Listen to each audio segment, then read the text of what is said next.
Kalantoota daawwattoota chaanalii Akkoo Ingiliffaa fi Oromic akkam nagaa jirtu baga jiraattan guyyaadha. Barumsa Phrasal Verbs kutaa sadaffaa na fakkaate kutaa sadaffaan walitti deebinee jirra. Kutaa sadaffaa keenya hadhaa keessatti kan baran waa'ee Phrasal Verbs waa'ee telefoona wal qabatu jechuudha yookaan immoo haasaa silkiitiin kan wal qabatu baran jechuudha. Hanga xumura sagantaatti isin wajjin turan yeroo hunda yaffeera kiyya chaanal kiyya immoo like naa gochuun yeroo hundayyuu amaanas taa ta'u like godhi sin jedha bakka godhi bakka waan biraa like naa godhi.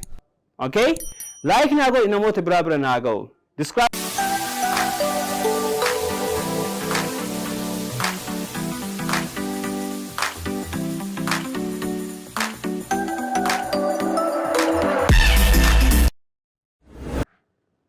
Hello ladies and gentlemen, welcome back to our YouTube channel, Akkoo English with Oromic. I'm Akkoo from School of American English. My dear sisters and brothers, guys, how you guys? How you all doing, man?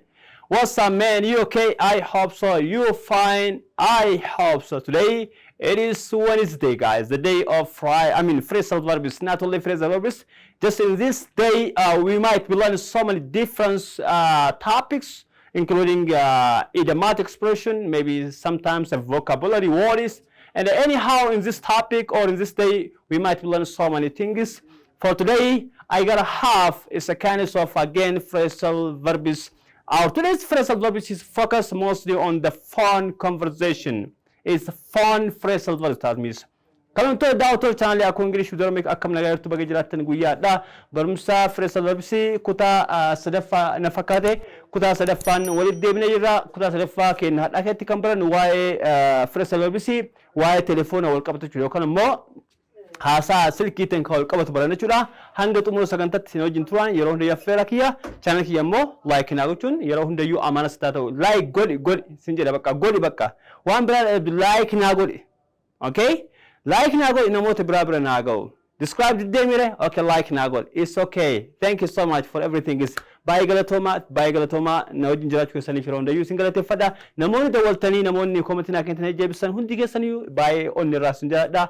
Naaf jiraadha kallattimaan gara barumsa keenyatti haa deemnu. For today, hadhaaf barumsa hundaallu barumsa phone phrasal verbs is about 5 phrasal verbs. Kutaa tokkoffaa isaa jechoota shan laallaa jechoota baay'ee as keessatti argama. Akkasumas immoo kilaasii kutaa keessatti immoo gaaleewwan yookaan immoo expressionoota garaagaraallee ni baranna. Hanga xumuratti wajjin turaa yeroo hundayyuu affeeraa kiyya. Okay, tokkoffaan inni jalqabaa is say that pick up. Pick up. Pick up jechuun maal jechuudha? Pick up means to answer the phone. To answer the phone or to ring the phone, man. Pick up jechuun hiikan isaa fakkeenyaaf dursa daayil ta'a. Daayil jechuun lakkoofsa yookaan immoo moobaayilii tuttuquudha. Eega daayil gootee irraa baate booda immoo namichoon bilbila kaasuun maal jedhama? Akkam godha jechuudha? Pick up jechuudha. Ni kaasaa jechuudha. He answered the phone jechuudha. Answer jechuun ni hello jechuudha. Waan biraatti miti jechuudha. So that's called what? Pick up jechuudha. Pick up means to answer the phone jechuudha. To answer the phone. Pick up jechuun bilbila kaasuudha jechuudha. Alright. Yeroo namni dawwalee jala kaastu pick godha arta jechuudha. Yookaan immoo answer deebisaa arta jechuudha. Maal jettee hello jettee yookaan immoo haasaa sana taaftee deebisaa arta jechuudha. So pick up means to answer the phone. Now here is some example. Now let's see some example. Example yookaan immoo fakkeenya muraasa ilaalla. Tokkoffaa maalidha? The phone rang and nobody picked up. The phone rang and nobody picked up. Okay? Nobody picked up. Bibili iye nami kaasu hinjiru yookaan immoo nami hin kaafne jechuudha. The phone rang and nobody picked up. You see guys, someone phones rang but nobody picked up. Bibili iye namni kaasu hinjiru. Afaan Ingiliffaatiin bibili yaame nama kaasu dhabee turbaad mata the phone rang and nobody picked up. Nami tokkollee hin kaafne jettee dubbachuu ni jechuudha. Example namaffaa I tried calling her but she didn't pick up from me. Okay? I tried calling her. Isheedhaaf baay'ee dawwalaa ture. Baay'ee yaalaa ture. But garuu she didn't pick up the phone from me. Garuu moobila jalaa hin kaafne. Afaan Ingiliffaatiin nama tokkoof dawwalee jalaa kaasuu jechuun barbaada. I tried calling her or calling him, but he didn't pick up the phone from me. Hey bro, just I tried calling you so many times, but just you didn't pick up the phone from me. Nejala maaliif hin kaafnette afaan Ingiliffaatiin haala kana dubbachuu hin dandeetti. Kanaaf ennaan pick up jechuun jechuudha. It is to answer the phone jechuudha. Okay, kaitaan ammoo put through. Put through jechuun jechuudha. Put through means to transfer your call to other person. Okay? To transfer your call to other person. Afaan Ingiliffaatiin put through jechuun hiikan isaa jechuudha. Bilbila kee namatti kennu yookaan immoo nama iddoo walame namatti naa kennu jechuu barbaade. Yookaan immoo ati nadda waltee haadha kee barbaade, abbaa kee barbaade, isan naa kennu jechuu barbaade. Afaan Ingiliffaatiin maataan put through jettaan jechuudha. Isan naa kennu. Halaqa keetti naa kennu yookaan immoo dura bu'aa keetti naa kennu. Abbaa kee obboleessa kee dubbisuu barbaade, haadha kee dubbisuu barbaade, bilbila itti naa kennu jechuu barbaade. Maataani put through jettaan jechuudha. Fakkeenyaaf, could you put me through to the manager? Could you put me through to the manager? Okay, could you put me through to the manager, please? Manager naa kennu dandeettaa? Okay, could you put me through to your boss, please? Bossii keetitti yookaan immoo operator yookaan immoo secretary kan bilbila kaasaniin bilbila kana isan naa kennu dandeettaa ta'e afaan Ingiliffaatti yeroo gaafachuu barbaade maal ta'e gaafataan yookaan immoo isa could you put me through to the manager please? Manager naa kennu dandeettaa ta'e haala kana gaafachuu hin dandeetta jechuudha. Example biraa hold the line. Okay, namni akkasumas hin jiru. Obsi Dikko na eegi, dikko lara na eegi si kenna jechuudha barbaade. Maal deebistafi hold on jechuudha dandeettaa yookaan immoo hold the line please. Hold the line please. I will put you through. Dikko na eegi, dikko sararratti na eegi. Hold the line please. Sararratti na eegi jechuudha jechuudha. Hold the line please. Hold the line please. I will put you through. Itti siif kenna jechuudha. Okay? Can say please, could you put me through to the manager please? Hold on please. Hold on the line. Just I will put you through. I will put you through. It's safe can nature. I will put you through. It's safe can nature. Afaan Ingiliffaatiin walumaa galatti put through jechuudha to transfer the phone to someone else yookaan immoo to somebody else jechuudha. Nama biraatti bilbila dabarsu jechuudha. Nama biraatti bilbila dabarsu jechuudha. Maybe namni wayii si dawwalee bilbila abbaa keetti haadha keetti yookaan immoo nama akkanatti naa kennu jechuun ni mala. Beekaman actually this obvious. Yeroo haasaa Ingiliffaa keetti yookaan immoo moobaayilii keetti yeroo baay'ee kan fayyadamu jechuudha. Kanaaf put through jechuun bilbila dabarsuu jechuudha. The next one is speak up. Speak up jechuun maal jechuudha? To speak louder jechuudha. Sagalee ol kaasanii haasa'u. Sagalee nam tokko wajjin haasa'u yoo hin dhaga'amiin sagalee kee ol kaasa jechuun barbaada afaan Ingiliffaatti maattan please turn up your voice or you can say turn up your sound or you can say speak up or you can say speak louder. Sagalee ol kaasatan. Speak louder. Please speak louder. I cannot hear you. Speak louder. Speak up. Turn up your voice. Turn up your sound. All right. Example. Can you speak up a bit? Can you speak up a bit? It is very noisy here. It is what? It is very noisy here. Naannoo kana sagaleen baay'ee jira, sagalee baay'eetu yaa jira. Natti hin dhaga'amu. Please, could you speak up please? Could you speak up please or could you speak up a bit? Xiqqoo sagalee kee ol kaasan dandeettaa? It is very noisy here. Iddoo kana sagaleetu jira. Natti hin dhageessisu. Afaan Ingiliffaatiin jechuu barbaadu amma booda maayataanii you can say hello jettaan jechuudha.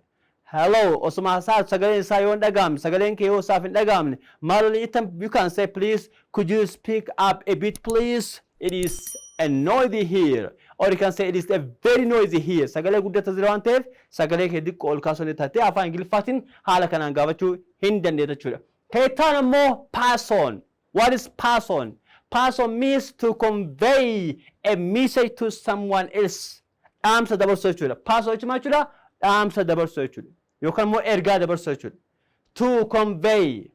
Okay? To convey a message to someone else. Message nama dabarsuu jechuudha. Dhaamsa akkasii naa darbe. Itti naa himoo si jedhan afaan Ingiliffaatiin akkuma itti gaafatan. You can say, did you pass on my message to her? Dhaamsa itti naa geessite. Hima keetti pass on kenna maalidha? Phrasal Verbs jechuudha. Gaala jechuudha. Did you pass on my message to her? Message itti naa geessite. Did you pass on? Did you pass on my message to her? Did you pass on my message to him? Did you pass on my message to your brother? Did you pass on my message to your teacher? Haala kanaan itti himuu dandeettu. Kanaaf pass on jechuudha to convey a message to someone else jechuudha. Afaan Ingiliffaa yookaan immoo afaan Phrasal Verb keessatti pass on jechuun dhaamsa dabarsu jechuudha. All right. Kanaaf did you pass on my message to her? Te afaan Ingiliffaatti not only her, did you pass on my message to him? Jechuun tapha kanatti jiru leetara kon qabu. Walumaa galatti akkaataa itti jedhan bichaa barachuu waan isin barbaachistan.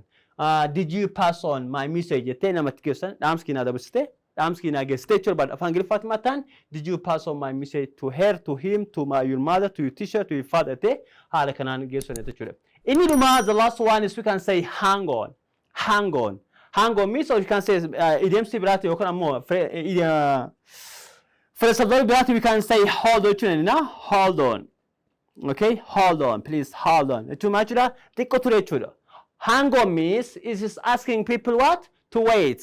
So I mean to wait jechuudha. As you see, asking people to wait. Nama tokko akka sarara turu yeroo ammoo yeroo sarara irra turuuf yookaan ammoo akka si eeguuf negative bad dikko negative bad matani hang on turi mediko hang on turi okamo hold on please hold on wait for a short period of time wait for a short time okay hold on if he hang on in hikasa toko chudo hold on hang on please hold on hang on dikko to chudo fakin hold on just I will come hold on hasara tire dikko to chudo ban matan hold on please hold on hey hold on calm down that means hang on. Okay, example is hang on. Turi, hold on. I will just see if he is here.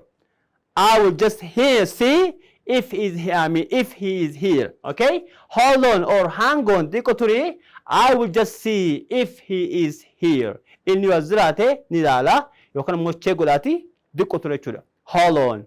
Nemi tako, yo abbaki yos gavate. Yokan mo nemi tako, yo durabuake sigavate. Hoggana keessa gaafate as secretary taate yookaan immoo nama ajidduu kanatti gargaaru taate dikko ture jechuudha banamaatan hold on hang on ettaan jechuudha hold on hang on I will just you see I will just see if he is here or if she is here yoo sin aziraate jiraanne addaan si baate dikko ture jechuudha afaan Ingiliffaa maatan hold on ettaan hold on or hang on jechuudha hang on kanaaf phrasal verbs waa'ee telefoonaa sin barsiise isin kan koomatti nagaaftan jechuudha yeroo baay'ee keessa hadha shan isin barsiise yeroo taan immoo paartuu irratti immoo shan kudhan ta'e illee haga ta'e illaa ta'uti walumaa galatti wanta bilaa wal qabatu hundayyuu as keessatti ni baranna jechuudha kilaasii baay'ee barbaachisaadha baay'een isin fayyada itti fayyadamas jechuudha baadha tokkoffaan pick up jechuudha pick up jechuun to answer the phone bilbila kaasu jechuudha lamaffaan immoo put through jechuudha immoo bilbila namaaf dabarsu jechuudha yookaan immoo namatti naa kennu jechuudha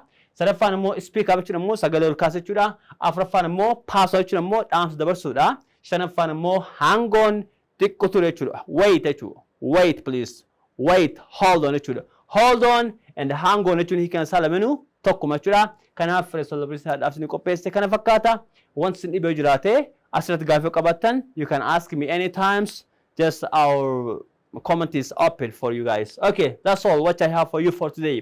Thanks a million for your time and patience. If you have any question, suggestion, idea, you welcome within your comments, within your likes, within your subscribers, within your telephone, guys. Kan hunda you bye galatoma namonni bye da waltani najibstan amaller debe bye galatoma sichurbada amaf nagati class Friday and hagol demti fayakes najirada sinja demu bye ya oromo.